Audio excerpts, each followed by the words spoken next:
शङ्करांश Bhoom शङ्करार्यपीठसद्गुरुन् शुद्धसत्त्वभासुरान् सुवर्त्मनीतभूसुरान् सर्वभूतसौख्यदान् क्षमाकरान् यतीश्वरान्.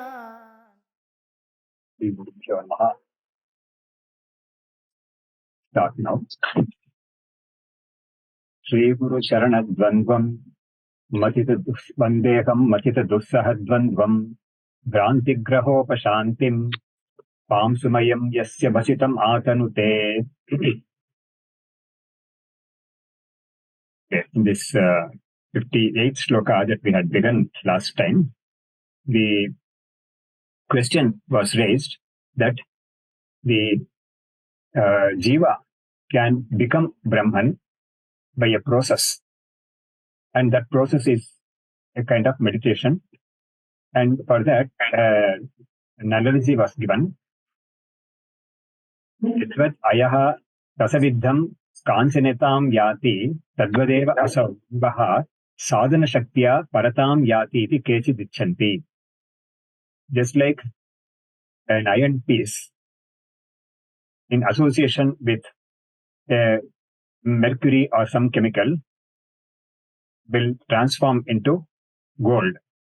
In the same way, the jiva, by the power of sadhana, some sadhana like meditation, will attain the nature of the Supreme. So this is a viewpoint of some people. They are also Vedantins only, but then they have got this view.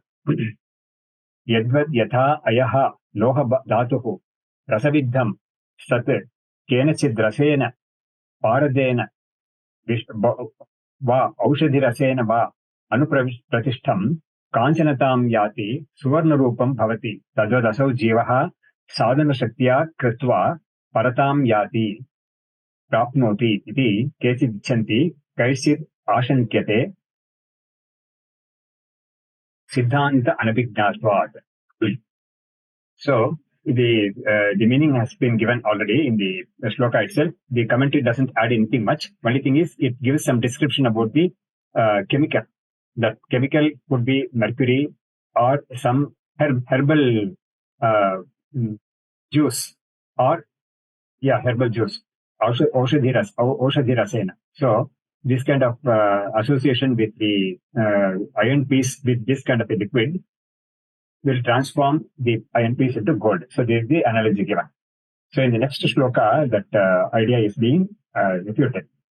Idanim jivaha sadhana shaktiya paratam yati tyapi matam nirakaroti. So now that view is refuted. Tadidam bhavati na yuktam gatavati tasmin sthirena rasavirye pratipadyate pranasham haimo varno api ayah samarudaha. So this view is not correct. Tadidam na yuktam bhavati. But the defect of that view is being brought out. That is in the case of the analogy. So the analogy is being now faulted. So gatavati tasmin chirena rasavirye. Over time, when the power of that mercury or any other that herbal juice or whatever that wanes away, fades away, then this the color of gold that the iron piece had attained because of this association, that will also go away, and the piece will come back. That gold, that's supposed to be gold, will come back to its will attain its normal native iron state. So the defect in the analogy itself. So we have seen in the case of certain metals like German silver. So people who can't afford silver much, they settle for this German silver, which is so very polished and it looks like silver only.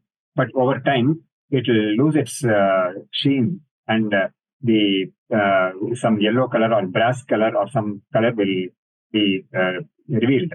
So the silver shine will not stay for long. So in the same way here also. Tadidam matam na yuktam yukti siddham na bhavati. Kutaha prasamataha drashtantameva pratipaditam dushayati. So the analogy itself is being refuted, and then the exemplified. That is, in the case of the Atman Brahman, Jiva Brahman, that will be repeated in the next sloka. Rasaviryena Rasashaktiya Kanchanatam Gatam Lokam Chirena Chirakalena Rasavirye Gatavati Nashte Sati Haimo Varnaha Suvarnarupatvam Ayasamarudo Ayasi Gataha Pranasham Pratipadyate Prapnoti Punarapi Ayaswarupatam Prapnoti Tyartaha. So it comes back to its original iron state only. It will lose its temporarily or acquired the status of a gold. So only the color has changed. So the color will go away over time. So that is the defect mentioned in the about the analogy.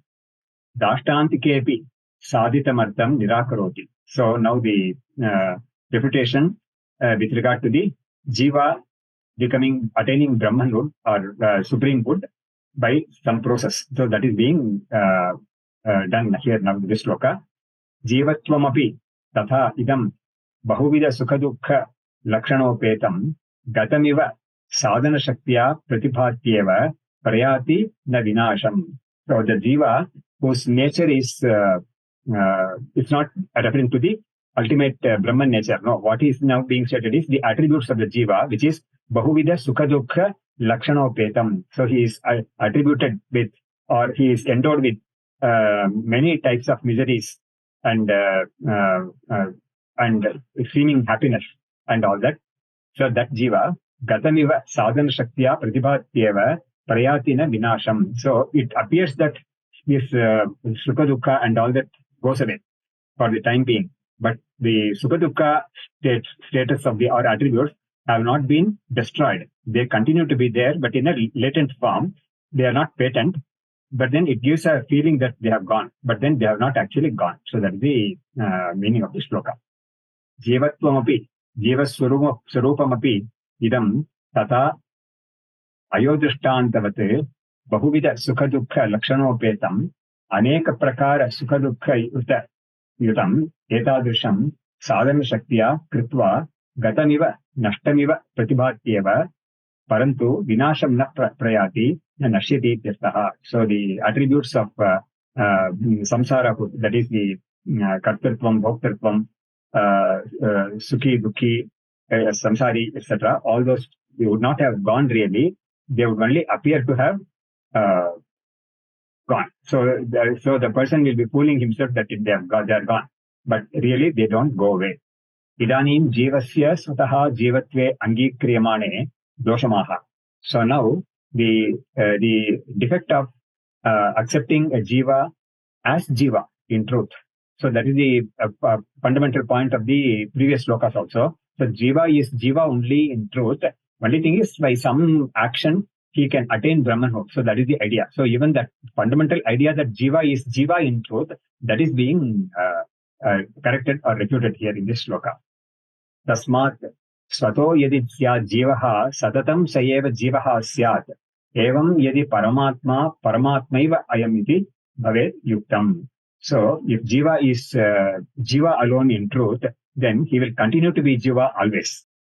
If he is admitted to be Paramatma in truth by the power of by the strength of the Vedantic pronouncements or by the teaching of the Acharya, then he will continue to be Paramatma even when he is appearing to, or even when he is thinking that he is a samsari, he is actually Paramatma alone. Only thing is, he doesn't know that truth.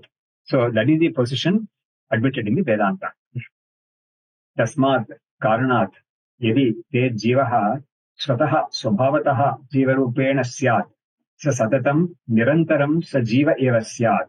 So if he is jiva, he will continue to be jiva always. In other words, once a jiva, always a jiva. So that is the dictum here, which is wrong definitely. Tasya swarupa bodhena jivatva nivrittihi na syadityataha.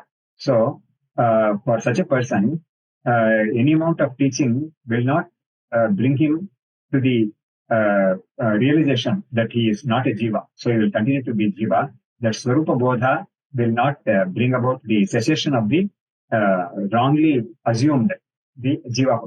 So that will continue to be there. Evam anena prakarena यदि चेत् परमात्मा स्यात् तर्हि परमात्मा एव अयम् इति भवेत् युक्तं सम्मतम्. So in the same way, that is in the same way as Jiva is admitted to be Jiva always, then that is the undesirable situation. But then admitted to be Paramatma, then that is the desired situation, ideal situation. एवं अनेन प्रकारेण यदि चेत् परमात्मा स्यात् तर्हि परमात्मा एव अयम् इति भवेत् युक्तं सम्मतम्. So that is what is accepted in the Vedanta, that Jiva is in truth Paramatma alone. Swarupato ayam Paramatma eva upadhivashat jivatvam praptaha upadhilaye Paramatma swarupaha eva ityarthaha. So the Jiva is in truth Paramatma alone. Paramatma is, in the sense, he is the supreme Atma, in the sense, Swami Chandrasekhar Bharati Swaminaha in the Viveka-Chudamani commentary, he has brought out something very, very unique. Nowhere else have you seen that. He says the word Paramatma is very, very significant because the Panchakoshas, that is the Annamaya, the Pranamaya, the Manomaya, the Jnanamaya, and the Anandamaya, these are the koshas. These are the attributes or the afflictions which have been produced by avidya. So these are actually prakriti only. They are products of panchabhutas only. But unfortunately, the Atman has wrongly taken itself to be the panchakoshas. That is a body-mind complex. So the Atman has come to take itself as a person, and then the Vedanta steps in to correct that situation. So the Acharya says that the Panchakoshas in which the Atman has assumed a wrong identification, that those Panchakoshas are aparamatma. They are not Paramatma, aparam Atma. They are aparam Atma. They are not supreme Atma, but they are inferior Atma or non-Atma. So Anatma is actually Anatma. So when in relation to that Anatma, the Panchakosha Vilakshana Sakshi, that is the true nature of the Atman, is Paramatma. So this is Aparamatma, whereas the Atman is Paramatma. So this beautiful explanation the Acharya has given there. So Swarupatoha ayam Paramatma eva. In truth, the Atma or the Jiva is Paramatma alone. Paramatma means the pure consciousness, which is the witness to the Panchakoshas, and which is the one which illumines the Panchakoshas. Paramatma eva upadhivashat jivatvam praptaha. Upadhi is the adjuncts created by the avidya or maya. So the avidya or maya creates these upadhis, and when the upadhis are in the range of the Atman, just like a crystal, if it is in the proximity of a colored a flower or a cloth, the color appears in the crystal, even though the crystal doesn't have color by itself. So that is the case of upadhi. So in the same way here also, the Atman, which is not endowed with this Panchakoshas or the body-mind complex, appears as though it is endowed with it because of the closeness or proximity. So this is the teaching of the Vedanta. Upadhivashat jivatvam praptaha upadhilaye paramatma swarupa eva ityarthaha. So when the upadhis have gone through knowledge, then the jiva realizes itself or himself to be the Paramatma alone and not the aparama Atma. Idanim sarupata paksham nirakaroti.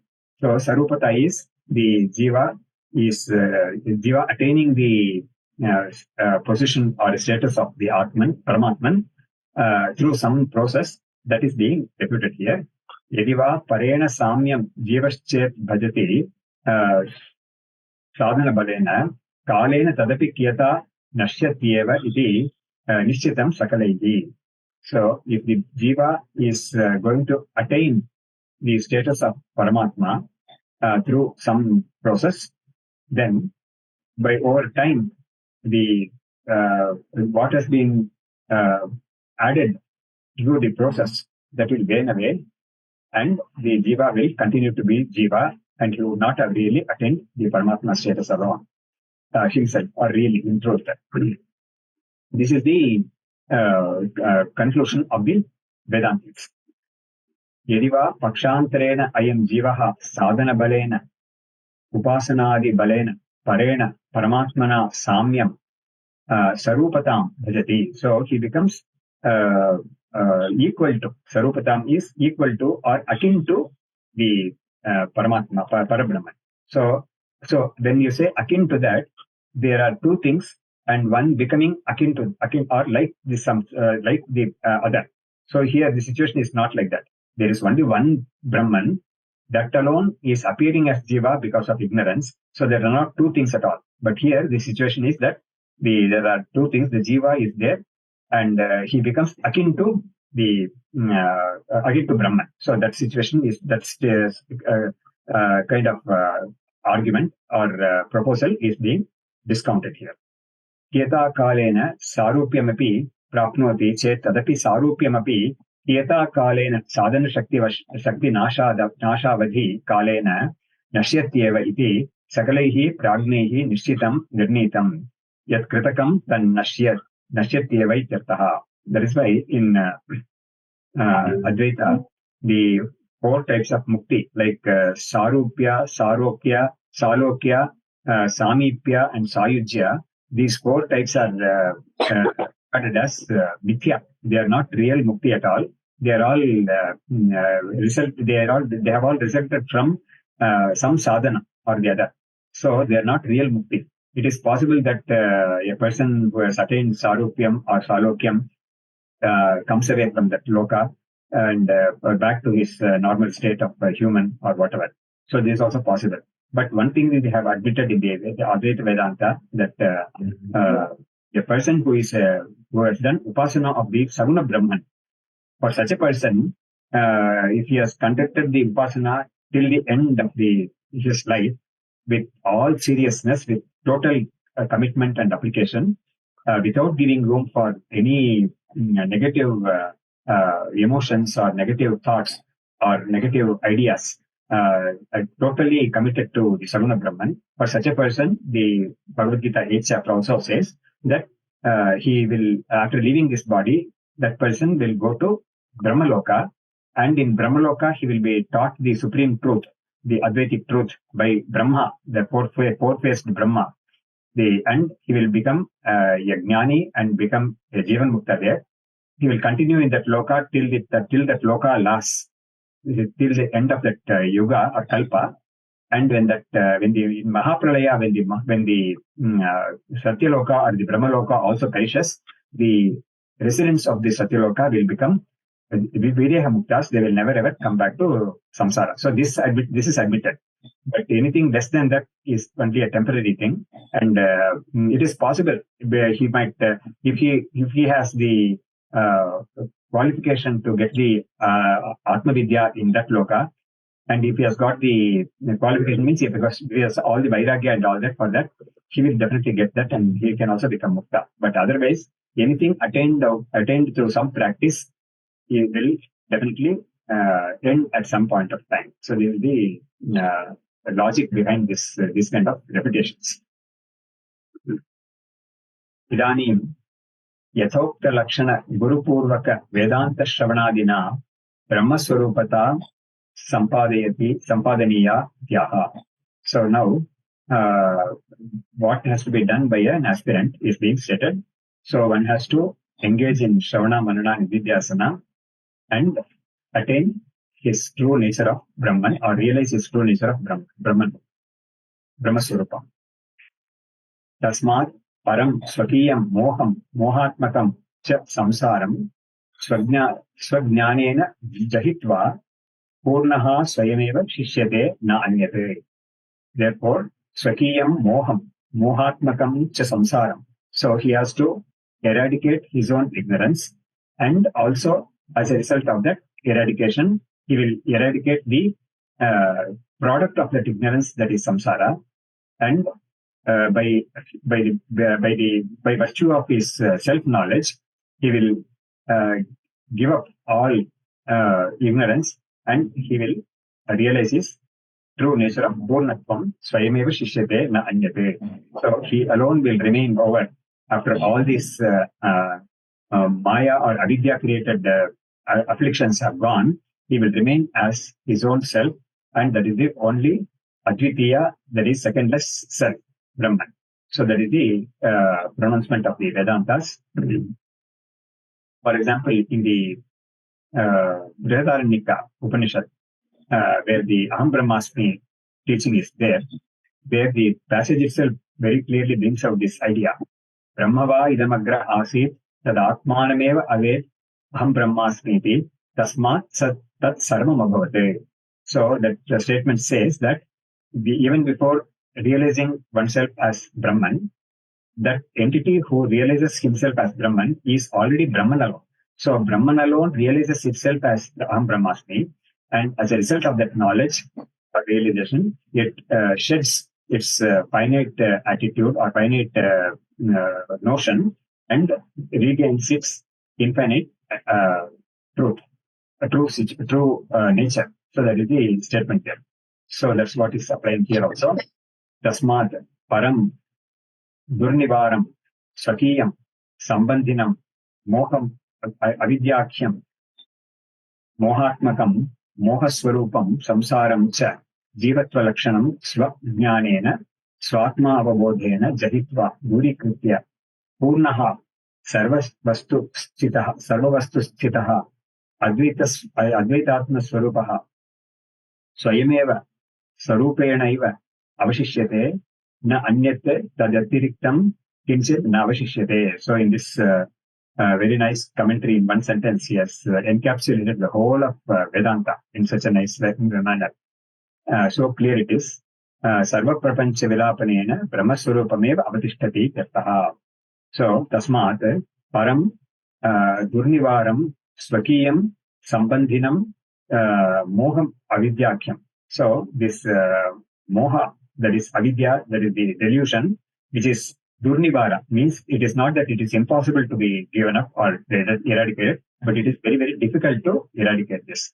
Mameva ye prapadyante mayam etam tarantite. That's the statement in the Gita. The Bhagavan says that whoever is committed or devoted to me alone and nothing else other than me, such a person will cross over or transcend Maya. So here that's what is stated here. Tasmat param durnivaram swakiyam sambandhinam moham avidyakhyam. That moha is avidya. That's the name of that. The other name for moha is avidya. Mohatmakam, mohaswarupam, samsaram cha jivatva lakshanam. So this avidya, which is the avarana shakti, it projects the jivahood. It projects the whole world, and it projects the body-mind complex, and also it brings about very ingeniously the identification of the Atman with this body-mind complex. Jivatva is now created. So mohatmakam, mohaswarupam, samsaram cha jivatva lakshanam swajnanena swatma avabodhena. So by realizing his own true nature, jahitva, durikritya, by giving up this moha, what happens is the basic mula ajnana, mula avidya will go, and the products of that mula avidya also will go. So our Sureshwaracharya, the direct disciple of Shankaracharya, he has said in the Vartika, Tattvamasyadi Vakyotha Samyak Dhi-janma Matrataha Avidya Sahakaryena Nasidasti Bhavishyati. Very beautiful shloka it is. So there he says, by virtue of the passages like Tattvamasi, a person attains the aparoksha jnanam, that is the direct knowledge of the of Brahman, which is his true nature. And when that happens, that very moment, what happens is avidya sahakaryena. So the avidya goes, and along with it, the products of avidya, being the jiva food, the body-mind complex, the world outside, everything is a product of avidya. All that goes away. All goes away means it's not that all these things vanish, but only thing is, to that subject, to that person who gets this realization, it will become very, very clear that all these are unreal. On this body-mind complex, the association with it, everything is unreal. And the beauty is stated by the Acharya there itself, Nasi Dasti Bhavishyati. So this avidya and its products will come to be realized by that person as not having existed in the past, not existing in the present, and it will not exist in the future also. So at all 3 points of time, this avidya is known to be uh, uh, non-existent along with its products. So the jiva will come to realize that he was never ever a samsari at all. He has always ever been Brahman alone, and that secondless Brahman alone. In the past, even when he thought that he was a jiva, he was Brahman alone in the past, and now he has realized it so well. And in future also, he will never ever be a jiva again. So this is the realization he gets. So Swami Sureshwaracharya has been brought this out so very well in that. So that is also being stated here. Duri Krutya, Purnaha, Sarvavastu Sthitaha, Advaitatma Swarupaha. That Purna is being very nicely explained here. Sarvavastu Sthitaha. So Purna is normally translated as complete or full, for want of any better word in English. These words will be used, full or complete and all that. But in Sanskrit, it is something which is very, very unique. We don't have an equal to it at all. So Purnaha, the Asari is giving an explanation. Sarvavastu Sthitaha, the Purna Brahman is the one which is in every object. It's not that when we say that in every object, it is not something like some object is kept in a bag or something like that. It's not a container-contained relationship. No, it's not that at all. What is meant here is that Purna Vastu Brahman is what is appearing as everything else, or all that is appearing to us as the world of objects. That is actually Brahman alone is wrongly seen as those objects.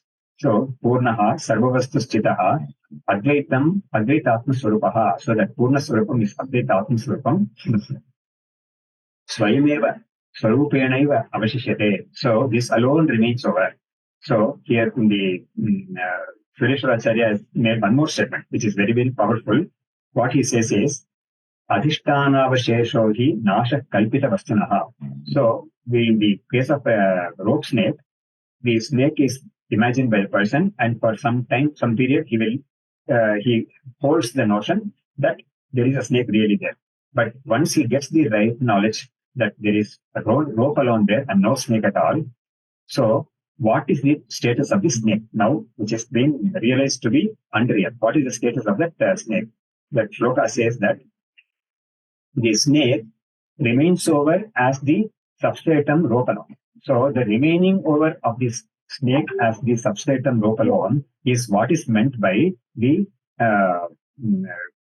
destruction or eradication of the imagined object. So the imagined object here is the snake, which is not real at all, definitely in this context. The snake might be there really in a zoo or in the park or somewhere else. But then here, the snake is an imagined one. It doesn't have an existence of its own. So it is actually rope alone being wrongly seen as the snake. So what happens to that snake? The Acharya says that the snake remains over as the rope alone. So the rope alone was wrongly taken to be the snake. So the snake now, once the rope knowledge has arisen, the snake is now known to be no other than or non-different from the rope. That is, the snake doesn't have an existence. It didn't have an existence apart from the rope before. And now also, during the time of this notion also, wrong notion also, it didn't have an existence of its own. So that is the idea. Swayameva swarupenaiva avashishyate na anyat tadatiriktam kinchin na avashishyate. Apart from that substratum, here in this case, the Brahman, which is the true nature of the jiva, nothing else remains over. Sarva prapancha vilaya vilapanena brahma surupameva avatishtati yattaha. So when the entire product of avidya, that is the body-mind complex and the outside world, when the whole thing is now eradicated, vilapanam, it is known to be unreal. It is not that it is pounded or powdered or it is pieces or that. There's no such thing happens. It is purely intellectual understanding or realization that it doesn't have an existence at all really. Vilapanena, prapancha vilapanena, Brahma Swarupamev Atishnati Tattaha. Brahman alone remains over. So here we will end the session. Shri Guru Charana Bandvam Anvekam Prasiddhi Nissahadvandvam Achita Dussahadvandvam Krantigraho Pashantim Pam Sumayam Yasya Bhajitam Atanute. शास्त्रम् शारीरमीमांसा देवस्तु परमेश्वरः आचार्या शङ्कराचार्याः सन्तु मे जन्म जन्मनि विद्याविनयसम्पन्नम् वीतरागम् विवेकिनम् वन्दे वेदान्ततत्त्वज्ञम् विदुशेखर भारती। ओम् तत्सत्।